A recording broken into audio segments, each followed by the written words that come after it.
30:30, Edgardo Melgar en vivo comienza ya. Buenas noches.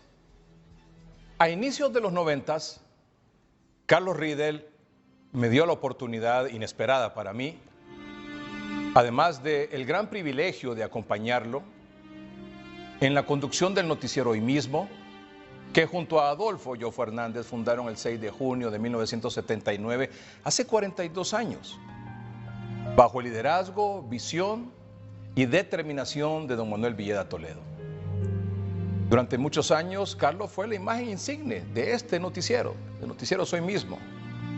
Carlos, muy, pero muy respetado por su seriedad, por su responsabilidad y credibilidad, pero también por su don de gente, su tremendo carisma, su gran respeto por ustedes, los televidentes, y siempre con el único interés de servir al país y a la sociedad en general. Hoy y a futuro no se puede y no se podrá hablar de las noticias por televisión en Honduras sin entender la historia de la televisión en el país, conociendo la trayectoria y la influencia de Carlos Riedel, sobre todo en los momentos más difíciles para el país. Circunstancias que muchos de nosotros no vivimos, ni sufrimos, pero que estamos obligados a conocer para realmente dimensionar la figura inmarcesible de Carlos Riedel en la televisión y en la radiodifusión nacional. Además de las noticias, Carlos fue pionero de los programas de entrevistas y debates en vivo en la televisión.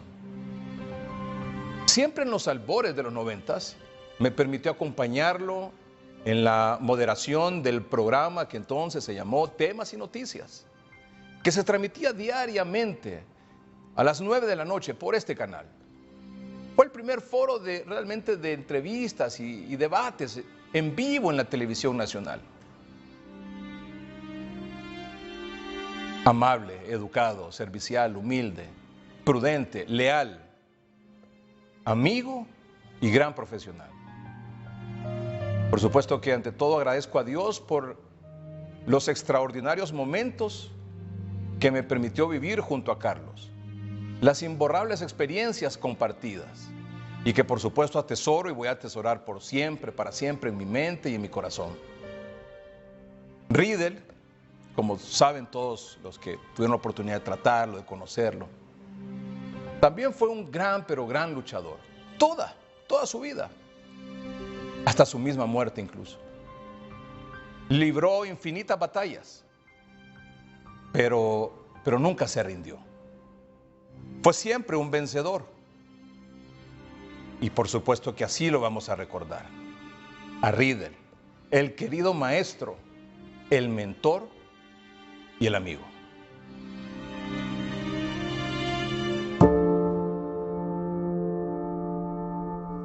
Muchas gracias por estar con nosotros en esta emisión de Carlos Riedel Presenta. Así comenzó Carlos Eduardo Riedel, el que sería su último programa de radio y televisión el pasado 18 de mayo.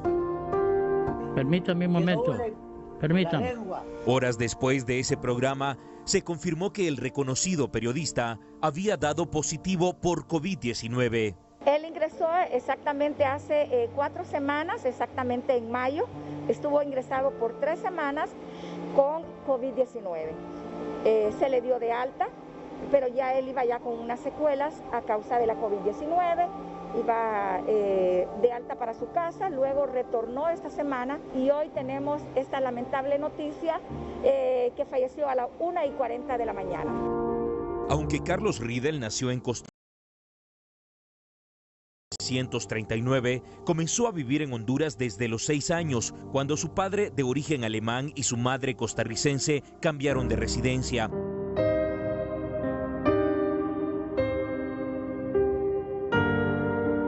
El considerado uno de los más grandes del periodismo hondureño, comenzó desde muy abajo en los medios de comunicación, operador de radio en HRN, luego reportero, productor, jefe de personal y hasta jefe de producción en la misma Voz de Honduras. En 1970 asume la gerencia de Canal 3 de la Corporación Televicentro, hoy conocido como TSI. 9 años después, hace realidad un gran proyecto de noticias y funda un 6 de junio de 1979 el noticiero Hoy Mismo. Pero hoy su muerte ha generado consternación en el gremio periodístico. El actual director de Noticieros Hoy Mismo, el licenciado Edgardo Melgar, se despidió en Twitter de quien fue el primer director del noticiero con más trayectoria en Honduras. A inicios de los 90, Riedel me dio la oportunidad y el privilegio de acompañarlo en la conducción de Hoy Mismo y del foro de entrevistas, temas y noticias. Hombre leal, servicial, prudente, educado, humilde, profesional. Gracias, maestro, por los momentos y experiencias compartidas, escribió.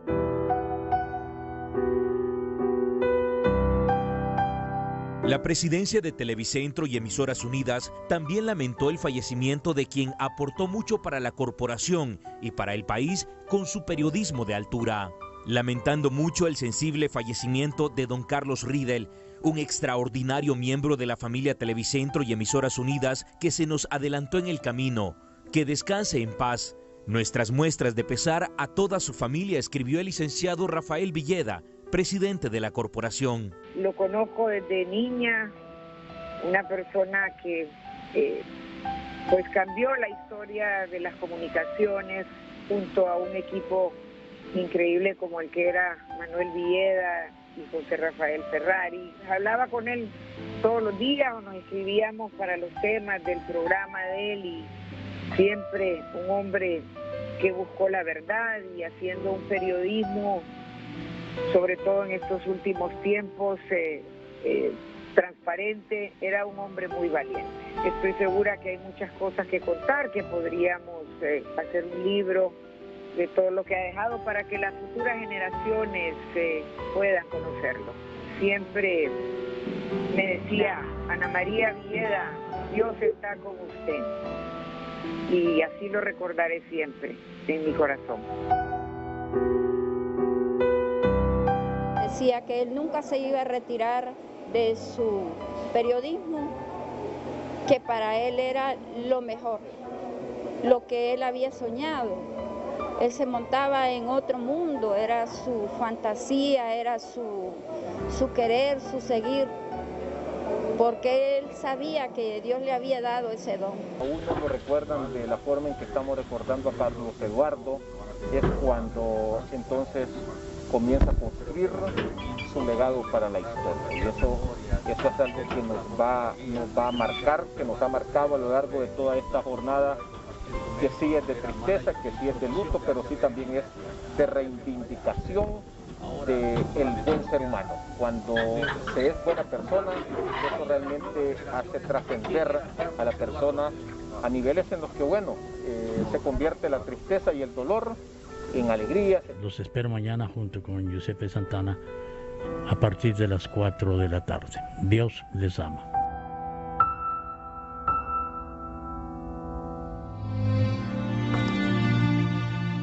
Que en paz descanse nuestro querido Carlos Eduardo Riedel. Vamos a un corte comercial. Tenemos un programa muy, pero muy interesante esta noche, con diferentes temas que les sugiero que nos acompañen. Ya volvemos.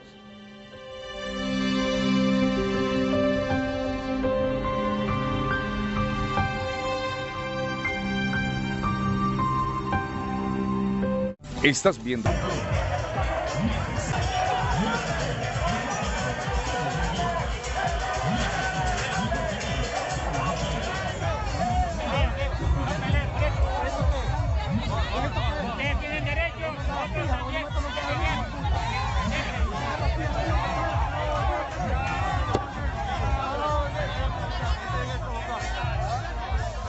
Esto ocurrió ayer en la ciudad de La Ceiba, en Atlántida, y eran minutos antes de que se realizara un cabildo abierto convocado por su señor alcalde, don Jerry Sabio, para discutir el tema de las zonas de empleo y desarrollo económico sede. Ya sabe usted este controversial tema.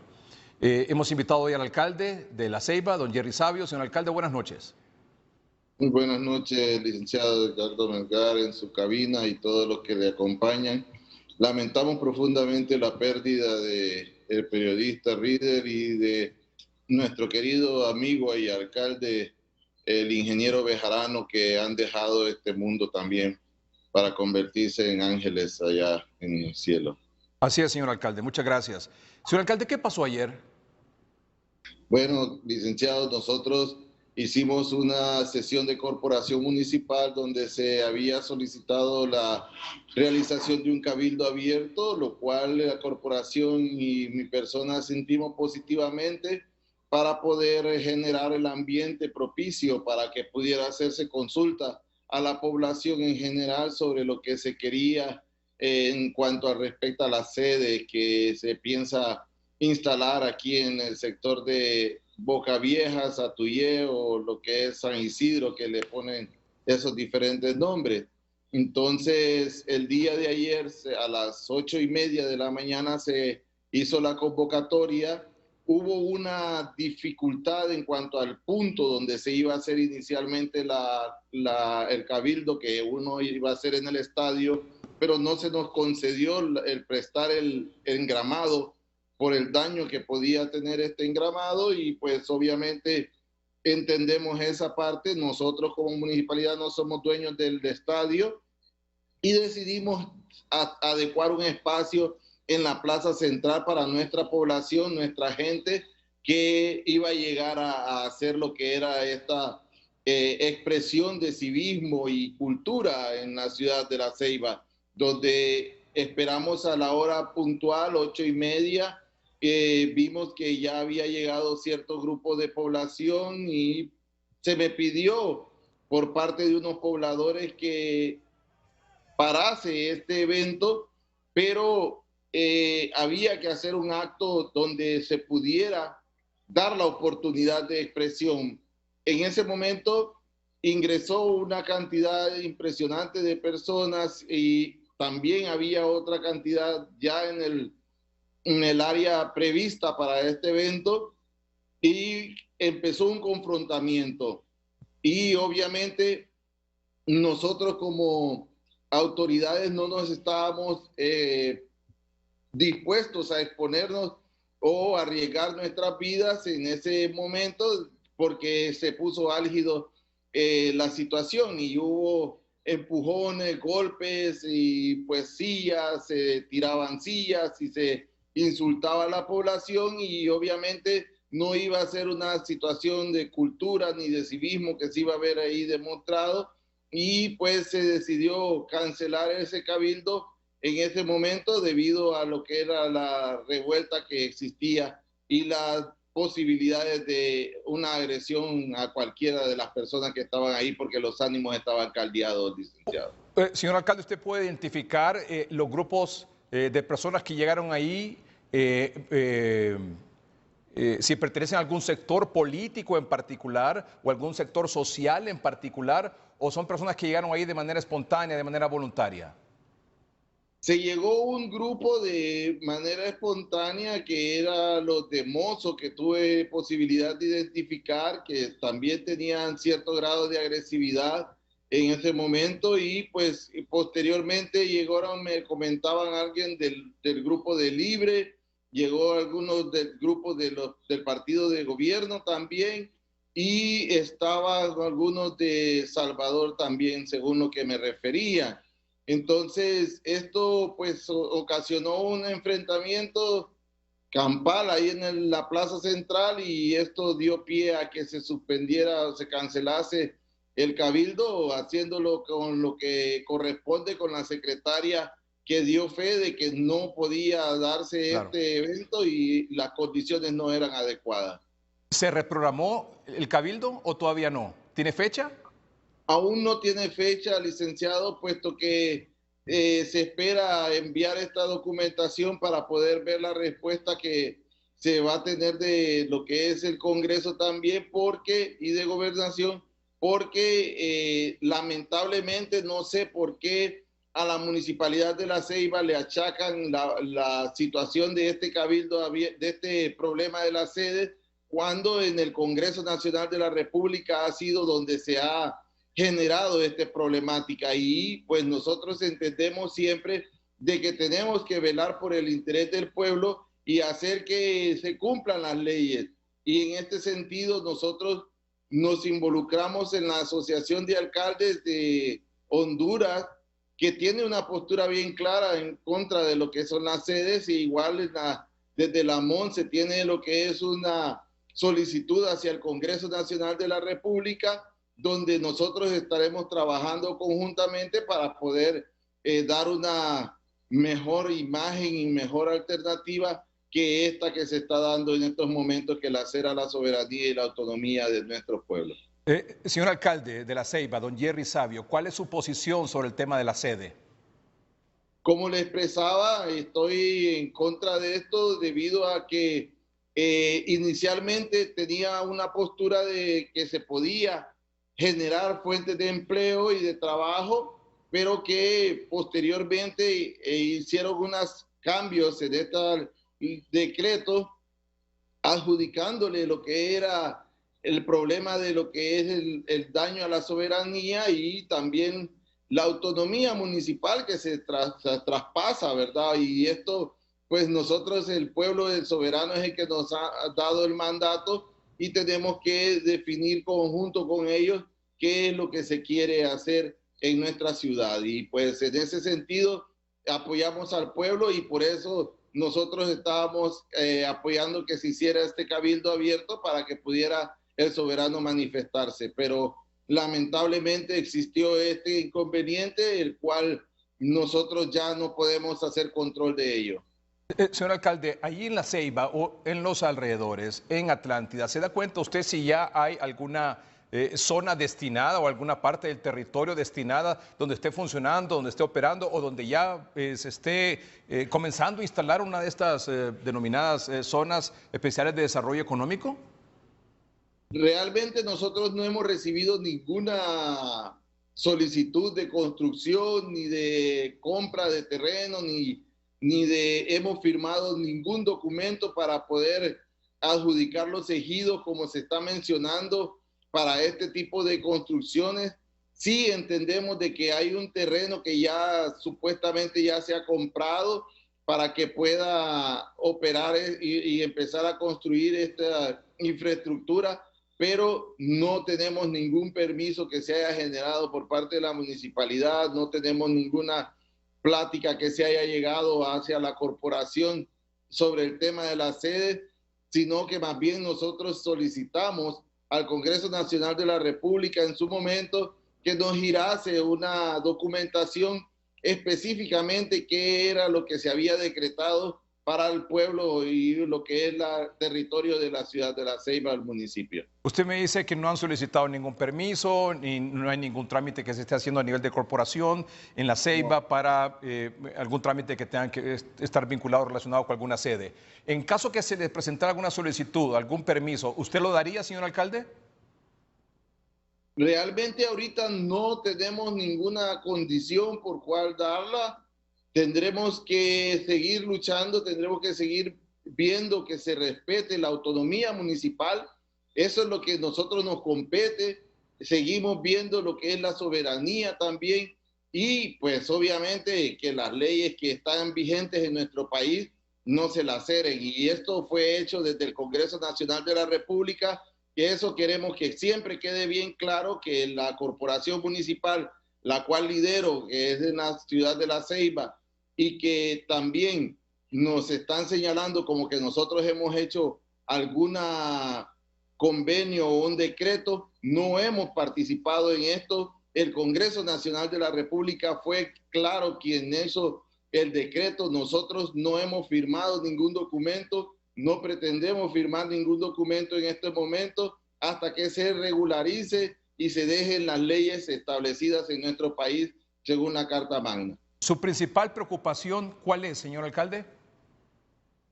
Es el desorden que se puede generar en nuestra ciudad debido a las diferencias que se han presentado y pues eso es una solicitud también de mi parte, que impere la calma, que traten de que los ánimos caldeados se diluciden y se pueda esclarecer claramente todo lo que se tiene dudas sobre todo lo que haya en nuestra ciudad y que podamos tener tranquilidad y paz, y que desde las iglesias se trate de calmar también los ánimos, no incitando más bien la violencia como lo hicieron últimamente, expresando palabras fuertes que se hicieron por parte de unas personas desde la iglesia, aparentemente.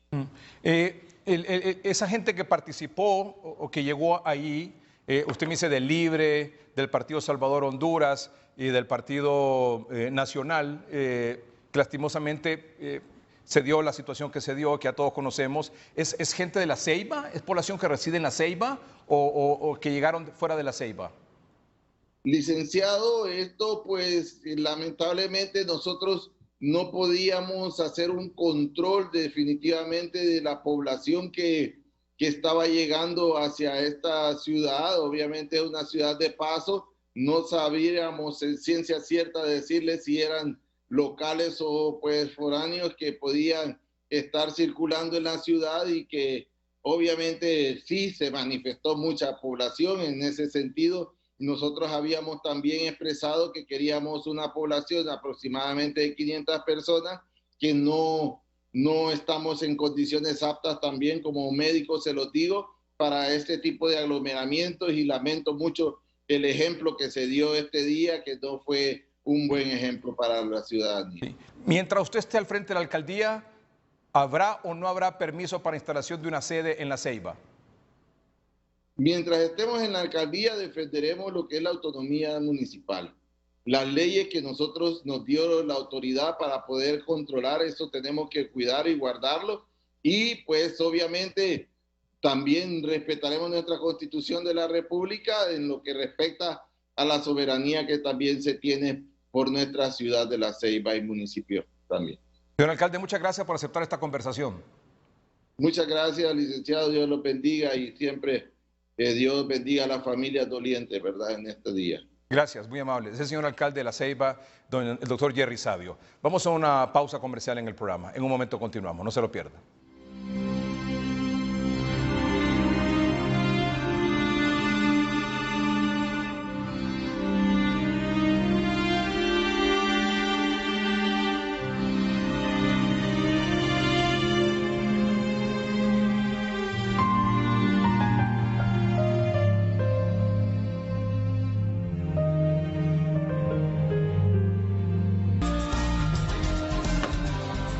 Nos acompaña esta noche también, 8 de la noche con 34 minutos, don Eduardo Facusés, vicepresidente de la Cámara de Comercio e Industrias de Cortés. Don Eduardo, buenas noches. Buenas noches, Edgardo. Un gusto saludarte, lamentando la partida de don Carlos Riedel. La verdad, una gran pérdida para el periodismo hondureño, una gran pérdida para Honduras. Así es, don Eduardo, muchas gracias. Don Eduardo, ¿qué opina de lo que pasó ayer en La Ceiba? Mire, esto de las sedes se está utilizando como un instrumento de conflicto político, Edgardo. Esto es todo lo que están haciendo.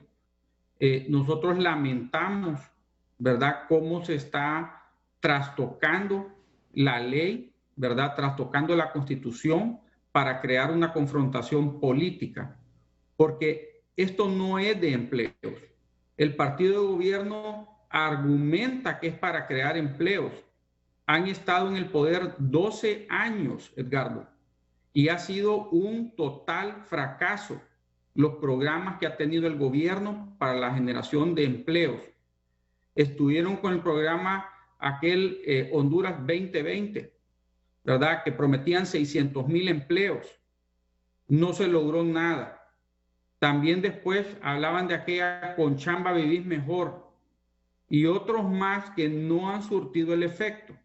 Entonces, venir el último año, los últimos 6 meses, previo a las elecciones, a pregonar con un discurso de que ellos persiguen esto para crear empleos cuando no los han creado en los últimos 12 años, parece que es una farsa y algo absurdo, ¿verdad? Por lo menos creo que la gran mayoría de la ciudadanía no guarda ninguna credibilidad y solo creemos que se está utilizando como un instrumento de conflicto político. Al afirmar que se trata de un conflicto, de un instrumento de conflicto político, de confrontación política, ¿cuál es el objetivo final? ¿Cuál es el sentido de crear esta confrontación política? ¿Para qué? ¿Por qué? Pues es lo que no comprendemos. Y yo creo que ellos son los llamados a explicar por qué se está atropellando la Constitución, por qué se está atropellando la soberanía, ¿verdad? Cuando todos los sectores sociales del país se han pronunciado en contra de esta ley. No hay excepción alguna. Entonces nos preguntamos, ¿a quién representa el gobierno si no es al pueblo? Y si el pueblo en su totalidad está en contra de esta ley, ¿por qué seguir adelante con esto? Cuando no están generando ni han generado los resultados que ellos siguen prometiendo.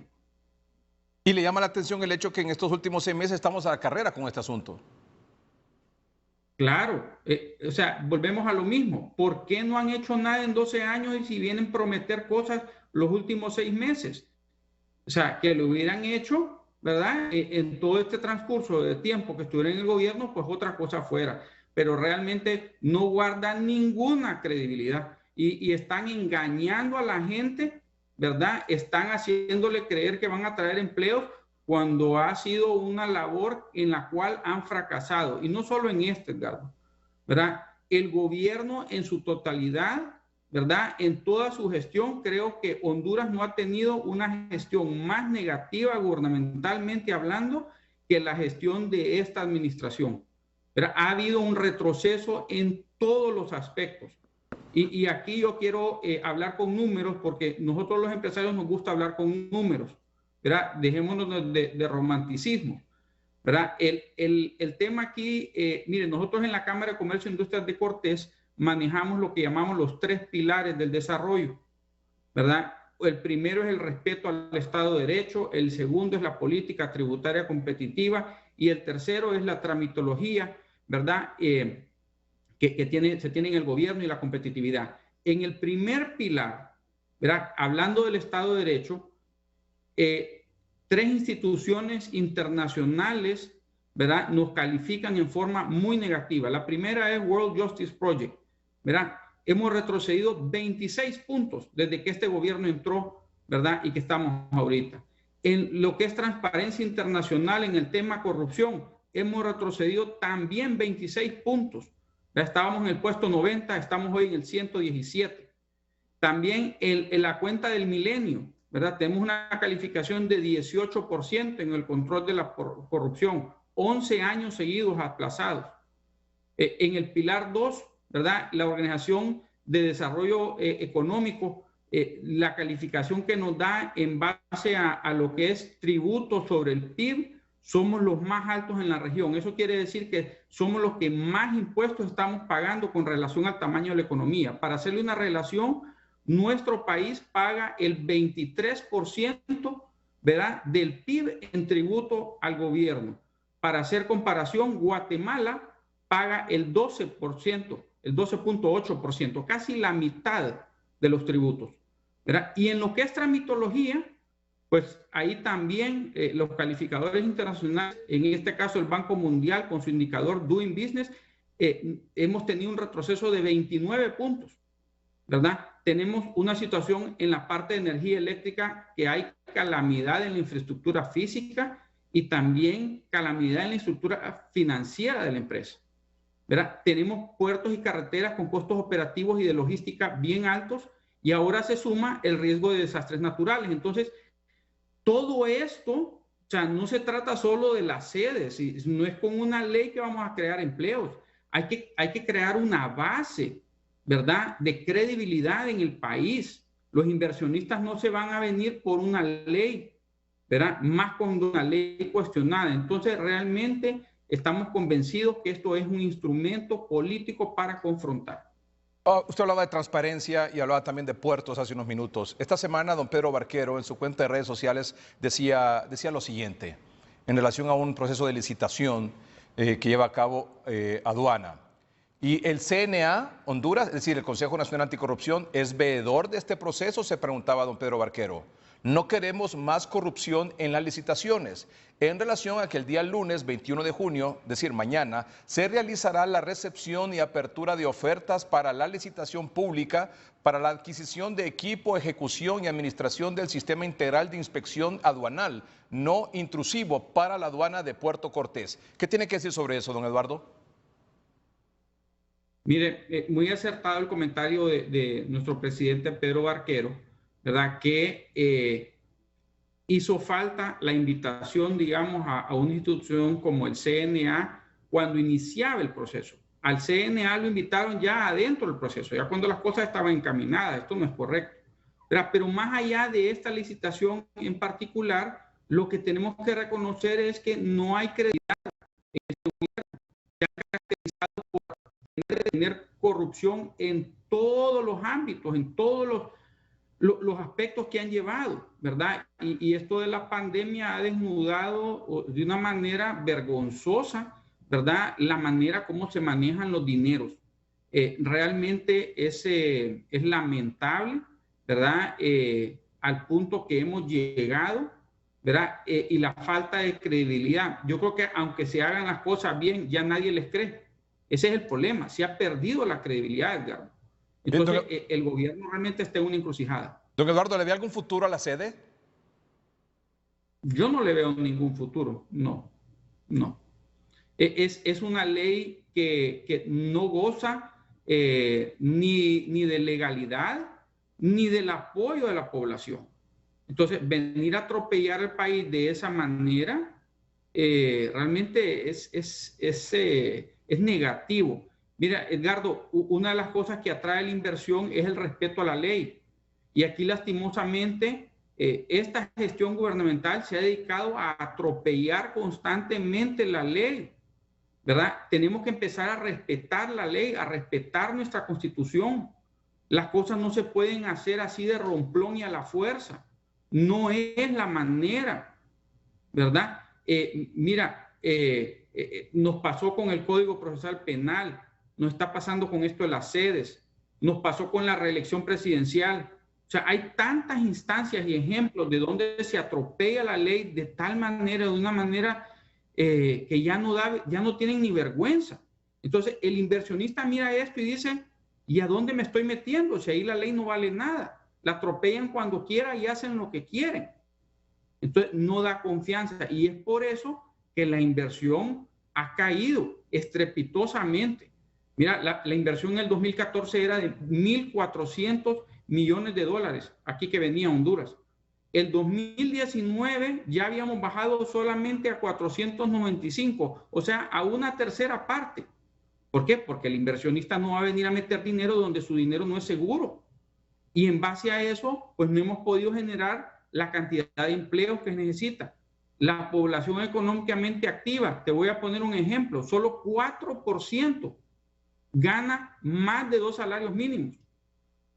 Mira, la caída del PIB que hemos tenido, venimos de 4.7, después 3.7, 2.7, el año pasado terminamos en menos 10, ¿verdad? Solamente el 10% de la población tiene un empleo formal. Y en base a todo esto, ¿qué es lo que ha pasado? Estamos en el último lugar en el índice de desarrollo humano, según el PNUD, en el puesto creo que 132. ¿Y qué le queda a nuestra población cuando hay esta situación? Pues, mire, tenemos un pueblo noble, ¿verdad? Que lejos de ir a comprar, prefieren migrar. Y esa es lo que estamos observando. Hay una migración, hay un éxodo masivo, ¿verdad? Las remesas están creciendo este año al 40%, Edgardo. Y no tengo que explicar de que el incremento no viene porque la gente está mandando más dinero. El incremento viene porque hay mucha más gente mandando dinero. Entonces, hay un éxodo. Mira, cuando tú vas a las universidades y ves lo que platican los muchachos, 7 de cada 10 estudiantes, la meta que tienen, el sueño que tienen es terminar su estudio para salir e irse del país, porque no se están creando las oportunidades, porque no viene la inversión, porque no hay la base, ¿verdad?, de Estado de Derecho que necesitamos. No hay la base de una política tributaria competitiva.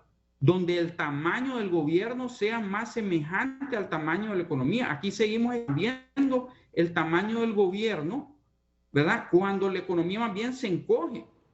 Entonces no va de la mano. Aquí no tuvieron ni la más mínima decencia de recortar salarios durante la pandemia. Es vergonzoso, ¿verdad? Ni en forma simbólica lo hicieron, cuando hay tanta gente necesitada, sino que siguen subiendo los salarios, siguen agrandando el aparato gubernamental, ¿verdad? Cuando lo que necesita más bien es impulsar una nueva ley de contratación del Estado, ¿verdad? O una nueva ley de servicio civil en base a meritocracia, ¿verdad? Disminuir los recursos que van a seguridad y defensa y incrementar aquellos que van a educación y salud. Tenemos una clase política realmente que ha dejado mucho que desear. La mayoría están llegando a servirse ellos y no a servir al país. Y esto tiene que parar, tiene que cambiar. Ojalá en este próximo proceso electoral exista un cambio, porque si se sigue eligiendo a los mismos que tenemos, Edgardo, no podemos esperar un cambio, ¿verdad? Solo sería de un loco esperar algo distinto haciendo lo mismo, ¿verdad? Tenemos que promover que exista un cambio y voy a ser específico, necesitamos ese cambio en el Congreso Nacional, ¿verdad? Para mí es irrelevante quién quede, ¿verdad? En la parte presidencial, ¿verdad? El cambio que se tiene que tener es en la parte del Congreso Nacional, ¿verdad? Ojalá que nuestra población tenga la madurez, tenga la educación, ¿verdad? Para poder razonar su voto, ¿verdad? En vez de estar haciendo esas líneas así en plancha, no debemos de desechar esta oportunidad porque probablemente es de las últimas que nos queda. Es bien delicado esto. Don Eduardo, le agradezco mucho que hace toda esta conversación con el programa y su lectura de lo que está pasando actualmente, su visión de lo que está pasando y lo que puede pasar en el país. Muchas gracias, don Eduardo Facusé, por acompañarnos. Muchas gracias, Edgardo, por permitirnos la oportunidad de dirigirnos a su teleauditorio. Muchas gracias. Gracias, don Eduardo Facusé, vicepresidente de la Cámara de Comercio e Industrias de Cortés. Vamos a hacer una pausa comercial. Está con nosotros el doctor Videa también esta noche ya listo. Buenas noches. Hay un tema sumamente preocupante. Bueno, de más está decirles, ya se lo vamos a mostrar oficialmente. Los hospitales aquí en la capital están colapsados, están llenos las salas y las unidades de cuidados intensivos. Hay muchos casos todavía de COVID. Hay mucha todavía fallecidos diariamente, doctor. Tenemos esta variante Delta, que ya prácticamente hay 80 países que tienen esta variante, que es mucho más agresiva. Y probablemente no hay más, pero por la falta de capacidad de detección es que no se han reportado o se han sumado más países. Muy bien, vamos a una pausa comercial, ya volvemos.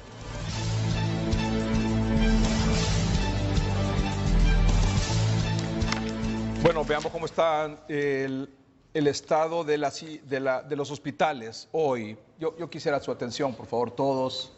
Vacunados y no vacunados, siempre, por favor, y la familia completa si es posible. Llámense unos a otros ahí para que conozcan esta situación. Vean, así están. Así están los hospitales. Póngame esa gráfica también atrás.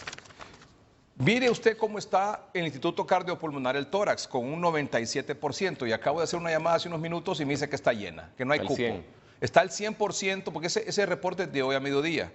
Pero ya a esta hora de la noche está al 100% la sala del tórax. Es decir, no hay cupo. Usted quiere entrar al tórax, no hay cupo, ni en sala ni en UCI. Esa es la verdad. El Hospital Escuela Universitario, miren la sala, 102%, y la UCI, 150%, atención. Haciendo malabares. El María, 95% en sala adultos, pediatría 92%, la UCI, adultos, 100%. El San Felipe 94%, en sala UCI 80%, el Catarino Rivas 50, 75 y 25 y 43% Leonardo Martínez. O sea, los hospitales aquí en Tegucigalpa, tal vez el María puede encontrar chance, tal vez, ¿verdad, doctor? Pero es bien difícil porque aquí los datos del María... Hay muchas personas en los centros de triaje que están requiriendo un cupo en los hospitales y no se les puede dar. Esta semana había, uno de estos días, había 38 personas entre los diferentes triajes de la capital esperando por un cupo en un hospital. Y un día también de esta semana que 3 personas murieron en 3 triajes distintos. Así es. Sí se están viendo esos eventos debido a la aglomeración que ha existido, el incremento en los números de personas que están complicando. Ahora se complica más la gente. Y otra cosa, veamos cómo estamos en el interior del país, los hospitales del interior del país. Vamos con el detalle, por favor. El Hospital San Francisco en Juticalpa, 84%. Donde dice hospitales regionales, vamos aquí al Hospital San Francisco, 84%. El Santa Teresa, 71%. El Santa Teresa es el de Comayagua. El Hospital del Sur en 82%. En Choluteca, La Sala. De estos hospitales, solo el Hospital del Sur tiene unidad de cuidados intensivos y está al 100%. A la derecha, el Aníbal Murillo tiene un 30% de ocupación en sala. El Gabriel Alvarado en Danlí, 144%. El domingo pasado estaba igual. 156% el domingo pasado. Imagínense cómo está la situación en El Paraíso. En Intibucá, el Enrique Aguilar Cerrato, en Esperanza, ¿verdad? Sí, el Esperanza. 112%. 85% en San Lorenzo y 105% en San Marcos, esto es allá en Ocotepeque. Es decir, esta es la situación de los hospitales. Y este es un dato oficial de hoy. También para que todos estemos claros y vea usted, amable televidente, que aquí tomamos la cosa con mucha seriedad, con mucha formalidad y nos amparamos en los datos. El último boletín de SINAGER, que yo insisto que es un trabajo muy bien elaborado de los epidemiólogos de SINAGER, es un trabajo técnico muy profesional. Vea usted lo que dice, se lo voy a leer y luego estamos dando esta información para que luego el doctor diga por qué estamos así. Sí. Sigue sin publicarse los resultados de tipificación de las variantes de SARS-CoV-2 que la CESAL reportó haber encontrado. Es decir, recuerdan ustedes que hace ya unos meses nos dijeron, aquí circulan variantes de preocupación. O sea, variantes de preocupación son las mutaciones que ha tenido el virus. Pero no nos han dicho qué tipo de variante es.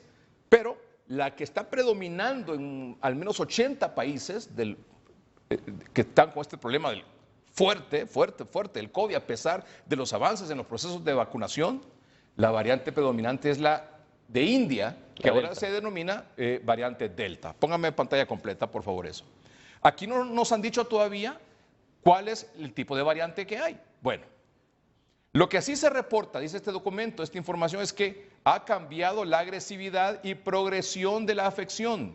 Sigue habiendo una alta transmisibilidad con una débil estabilización del número de casos, registrándose siempre una alta tasa de mortalidad neta y bruta. Doctor, interprétenos eso. Bueno, lo que estamos viendo es que con las modificaciones de estas nuevas variantes que circulan en el país, que se sospecha que están en el país, los contagios van en incremento porque es un virus mucho más transmisible, ¿verdad? Un virus que causa enfermedad, es mucho más patogénico y que por ende es mucho más letal. Por eso son variantes de preocupación, como lo define CDCIA. Entonces, estamos en ese contexto ahorita. Aquí le anoté lo siguiente, es decir, esta nueva variante Delta, que es la de la India, es más transmisible. ¿Qué es más transmisible? Mayor capacidad de contagio de una persona a otra. Es más agresiva. Es mucho más agresiva, da más síntomas, que lo pueden llevar a gravedad, a complicación.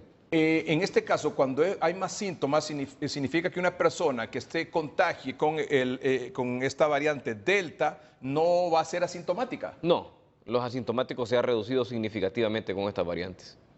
Hay, de parte de Delta, según lo que he leído, doctor, hay resistencia a los anticuerpos. Sí, correcto. ¿Qué significa eso? A los anticuerpos neutralizantes que provocan las vacunas.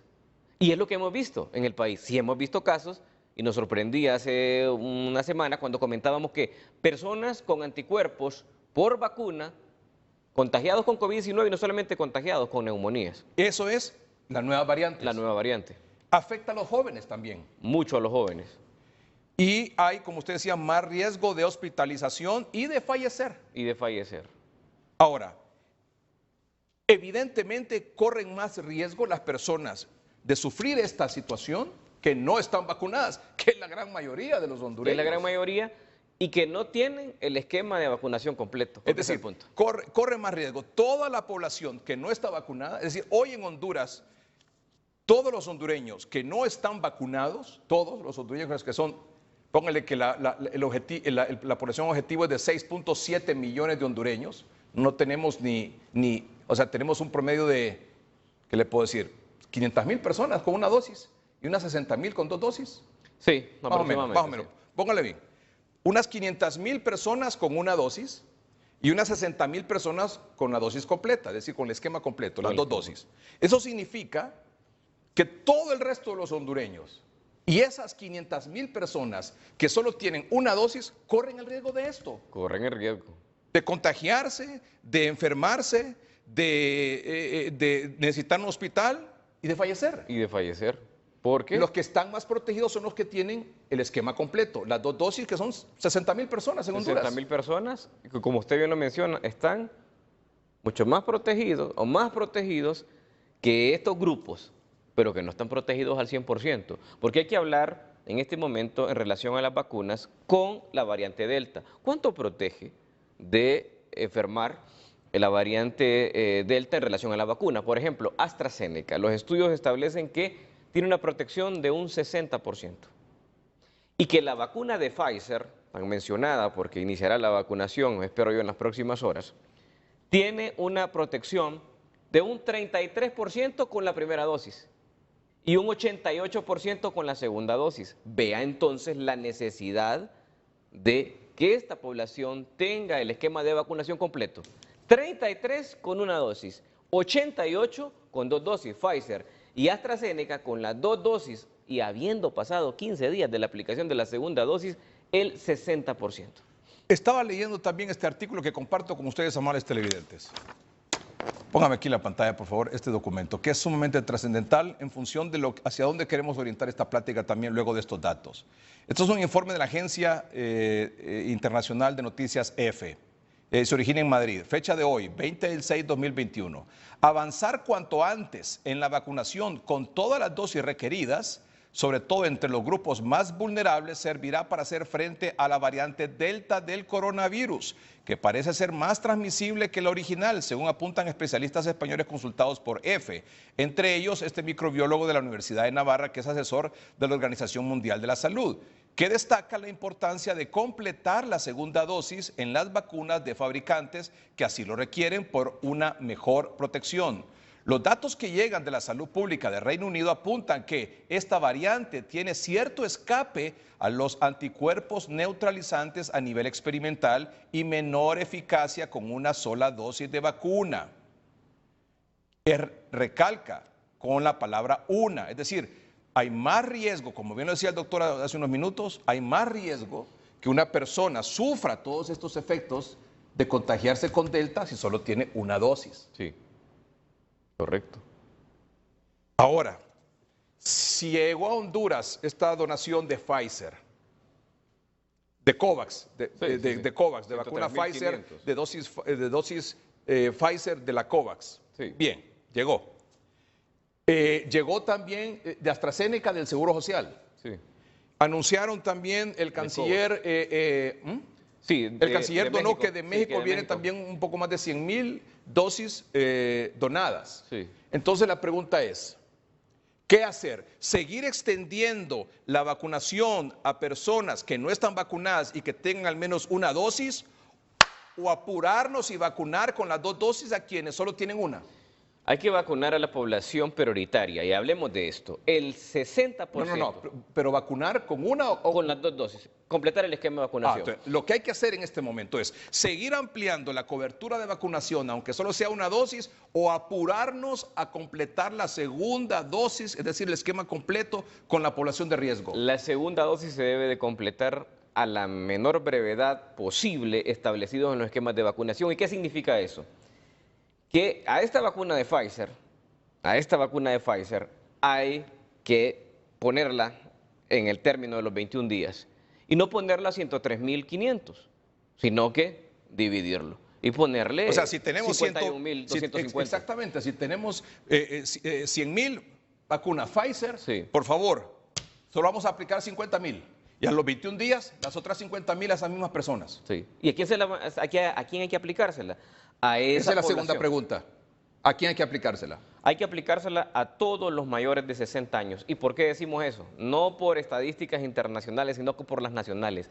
El 60% de las personas que fallecen en Honduras tienen 60 años o más. Ahí se nos está muriendo la gente.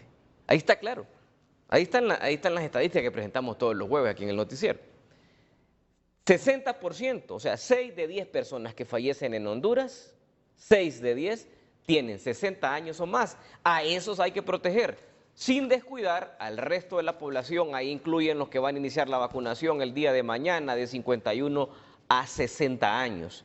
Pero esta población, que aunque tenga enfermedades de base, usted lo puede aguantar, como la misma Organización Mundial de la Salud lo plantea, esperarlo hasta 3 meses, que no es lo ideal, es lo permitido, pero ante nuevas variantes, todo el mundo está recomendando completar a la brevedad posible el esquema de vacunación. Vea lo que usted decía, vamos a este artículo, por favor. Aquí donde dice sin embargo, ¿no? Porque esto lo acabo de sacar, aquí. Y es importante que todos estemos claros de esto. Aquí. ¿Lo tiene? Ah, muy bien, excelente. Sin embargo, dice, las 2 dosis de Pfizer o AstraZeneca son lo suficientemente eficaces como para controlar esta variante, la Delta. Proporcionan una buena respuesta inmune y son efectivas para prevenir la hospitalización. Ambos científicos coinciden en el análisis de lo sucedido. Ese país, hablando del Reino Unido, decidió vacunar al mayor número de personas con una dosis, lo que no proporciona una protección completa, y decidió utilizar el intervalo temporal más largo aconsejado para administrar la segunda. Con la llegada de Delta, los casos se acumularon en personas sin vacunar o solo con la primera dosis. Sí, es que esto es variante, esto es cambiante, esto tiene que estarse tomando las decisiones de manera interactiva. En el protocolo planteado por la Secretaría de Salud, hablan de esperar 3 meses en base a lo que dice la Organización Mundial de la Salud. Pero si tenemos la variante Delta, no podemos hacer eso. Aquí dice AstraZeneca se puede hasta 3 meses. Hasta 3 meses. Hasta 3 meses. Pero hay un mínimo. Y esta semana salió un comunicado de la Secretaría de Salud diciendo que se iban a tomar los 3 meses. Sí. Como también se van a tomar los 3 meses de la Sputnik. Sí. Pero es porque no la tienen. Bueno, la Sputnik porque no la tienen, pero si viene la AstraZeneca... Sí, hay que ponerle la segunda dosis. Hay que poner la segunda dosis y no esperar hasta los 3 meses, porque necesitamos la mayor gente posible vacunada con las 2 dosis. Porque si no... Sobre todo los de 60 años para arriba. Correcto. Ahí es donde hay que hacer la prioridad. La prioridad son los mayores de 60 que deben de tener cubierto su esquema. Y es 500.000 de personas. Mayores de 60 años en Honduras andan en promedio 500.000 de personas. E inmuniza. Y le garantizo yo que no es que no se van a morir las personas, pero va a descender en un porcentaje significativo la mortalidad en el país si usted hace énfasis en ese grupo de edad, porque ahí está el 60%. Porque ya está probado que con una sola dosis igual se complican. Y si le toca esa variante Delta, que es la de la India, es más complicado con una dosis. Por eso es mejor lograr la mayor protección, aunque sea una cobertura poca, en función de aplicar una sola dosis. Bueno, pero estamos asegurando la vida, sobre todo de, como usted bien dice, quienes más están falleciendo en Honduras, que son los arriba de 60 años de edad. Esa debe ser la estrategia, porque si no con una dosis, ahí lo vamos a tener en cuidados intensivos. Vamos a una pausa comercial, ya volvemos.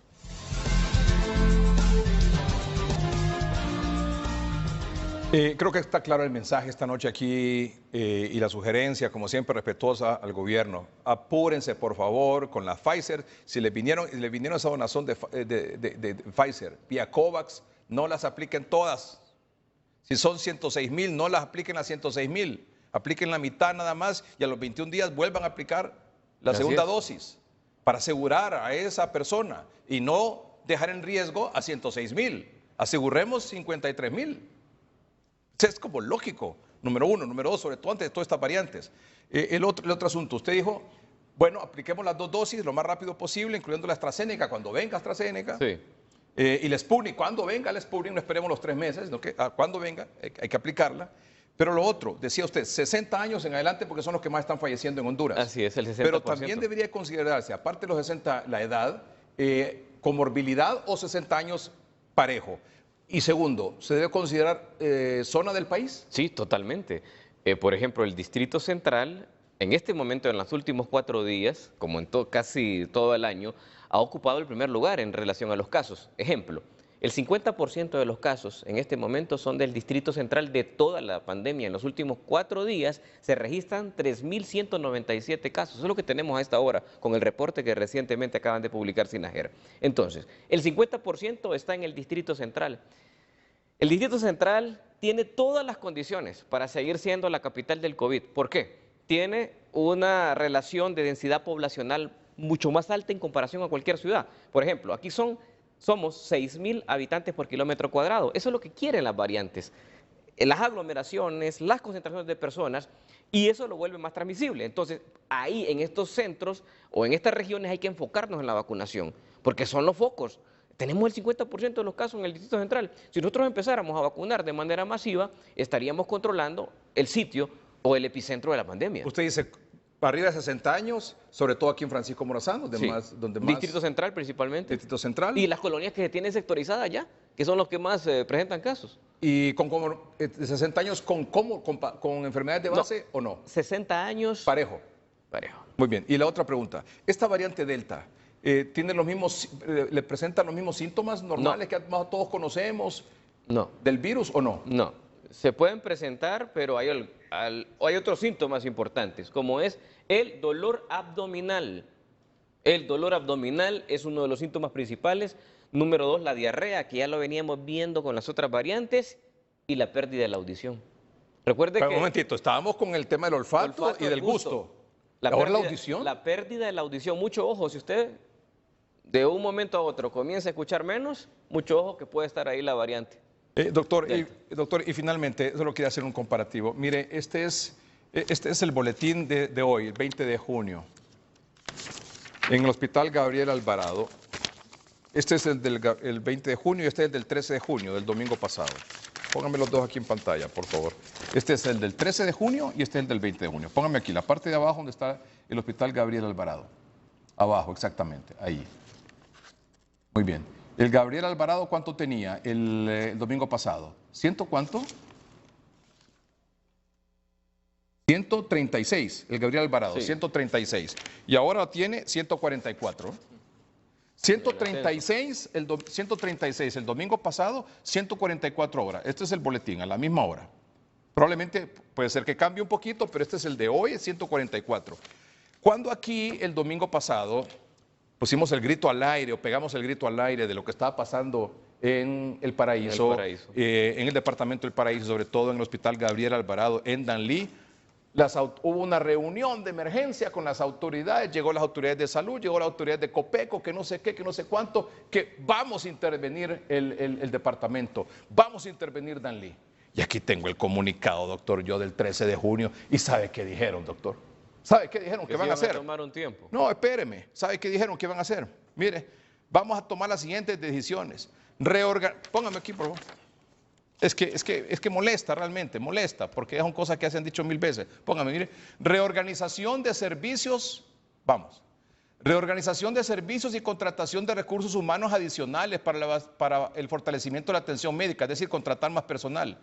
Abastecimiento de medicamentos, habilitación del centro de triaje las 24 horas, habilitación del centro de estabilización adicional, activación de los equipos de respuesta rápida para la captación temprana de pacientes sospechosos y con sintomatología de COVID-19. Es decir, doctor, ¿cómo es posible que si aquí lo que se tiene que hacer ya se sabe? Sí, hay que hacerlo. Aquí todos los jueves usted les dice con las gráficas, mire, el virus se está moviendo para acá, la situación está complicada aquí, hagan algo por favor acá, con los mismos datos que ellos proporcionan. ¿Y cómo es posible que ven que revienta la situación en Danlí, en el Hospital Gabriel Alvarado, y lo que me digan es que van a hacer lo que aquí, o sea, lo que ya todos sabemos, lo que se hace en el mundo y lo que aquí se les ha dicho insistentemente, que nunca, nunca dejen de hacer? Están y no ha cambiado cerrados, la situación porque mire, hoy está 144. Peor está ahora, peor está. Y va a seguirse incrementando más, porque si usted no hace la contención, la gente le va a ir a rebotar a los hospitales. Pero yo le pongo el caso de San Lorenzo, siempre lo insisto, porque en San Lorenzo a mí me duele mucho el COVID, porque yo muy emocionado cuando aquí se propuso que se hicieran los triajes, fue de los primeros. Muy bien, y ahí me duele que lo cerraron. Ahorita lo abrieron y lo abrieron en ambulatorio, doctor. Ahí no atiende pacientes, no estabiliza pacientes, solo en el día, sí. Venga, váyase, pase. Tránsito. ¿Por qué? Y el hospital está lleno. Y no solo de gente de San Lorenzo, sino que de otros municipios, incluyendo del sur de Francisco Morazán y de Choluteca, van a buscar doctor. una cama de hospital. Entonces, ese es el reflejo de lo... Entonces, ¿qué pasó? Se dejaron de hacer las brigadas. Se cierran los triajes. Sí. Los que están abiertos son ambulatorios, es decir, que no estabilizan al paciente ahí. No pueden dejar a un paciente ahí para evitar que el hospital se colapse. Entonces, por esas situaciones, porque han dejado de hacer todo eso, es que hoy tenemos esta situación así, y no solo hoy, sino que hace cuánto venimos hablando que los hospitales están de esta manera, en esas gráficas. Mire, al 100% colapsados. Entonces, por favor, ese es el problema. No podemos dejar la contención y mucho menos podemos hacerle creer a la población de que tenemos jornadas masivas y con una cobertura millonaria, es decir, en cantidad de personas de vacunación. No son así. No vamos a entrar al detalle de que si no compraron, que si compraron, que si les donaron, que si no les donaron. Eso ya es mucha agua pasada bajo el puente. Eso no es así. O sea, la vacunación por sí misma no resuelve el problema.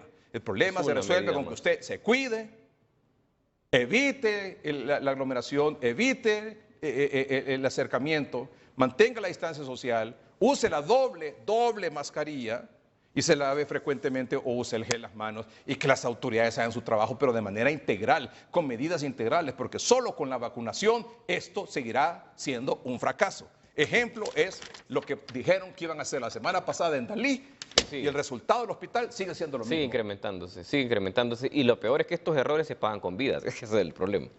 Ese es el detalle, eso es lo que duele, es lo que molesta. Oiga, una última hora. Póngame, última hora, y cerramos con esto, gracias. La última hora, ¿sabe cuántos pacientes hoy aquí en el Distrito Central? Por eso es que yo les digo, mire. Ay, Jesús. ¿Sabe cuántos pacientes están esta noche, ahorita a las 9:20, esperando un cupo en los triajes en la capital? Esperando que alguien se muera. ¿Sabe cuántos hay ahorita? Mire, se lo voy a escribir aquí. Es imposible. ¿Cuántos cree que hay? Mire. Esto, mire. Mire. A esta noche, a esta hora. Póngame aquí. A esta hora, amable televidente, toma abierta. A esta hora,